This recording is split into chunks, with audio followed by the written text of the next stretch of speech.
দেখো, জীবনে যদি একটা কন্টেন্ট ক্রিয়েটার হতে চাও, তোমাদেরকে তাহলে 5টা জিনিস মাথায় রেখে চলতে হবে। প্রথম নাম্বারটা হলো তোমাদেরকে ফ্যামিলির চিন্তা মাথা থেকে হাটিয়ে দিতে হবে। দ্বিতীয় নম্বরটা হলো গ্রামের কিছু মানুষ আছে কুকুরের মতো ব্যবহার করবে তোমার ভিডিও করা দেখে, তাদেরকে এটা দিয়েও পাত্তা দিলে হবে না। তোমাদেরকে মনে করতে হবে ওরা কুকুর, তোমার পেছনে ঘেউ ঘেউ করছে, তুমি বাঘের বাচ্চা, তুমি আগের দিকে বেরিয়ে যাবে। এই জিনিসটা মাথায় রাখতে হবে।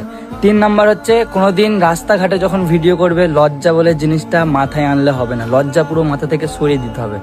4 নম্বর হচ্ছে তোমাকে ফ্যান ফলোয়ার্স বাড়ানোর জন্য নিজেকে সবসময় ভালো ব্যবহার করতে হবে, ভালো কন্টেন্ট দিতে হবে, তাহলে তোমার ভিডিও ভাইরাল হবে। আর 5 নম্বরটা হলো তুমি যাদের জন্য ভয় খাচ্ছ, যাদের জন্য ভিডিও বানাতে পারছো না, তারা কোনোদিন কিন্তু তোমাকে 2 টাকা খেতে দেবে না যে ভাই তুই খা, ভাই তুই এটা কর।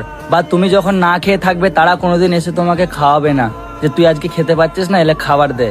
তাই তাদের কথা কোনোদিন মাথায় না নিয়ে এসে নিজের কাজ নিজে করে গিয়েও একদিন দেখবে লাইফে তুমি অনেক বড় সাকসেসফুল কিছু একটা করতে পারবে, সাকসেসফুল কন্টেন্ট ক্রিয়েটারও হতে পারবে। তাই বলছি লাইফে যে যেভাবে ভিডিও করতে চাও ভিডিও করে আগের দিকে যাও, অনেক আগে যেতে পারবে। মানুষের কথা মাথা থেকে বাদ দিয়ে দাও।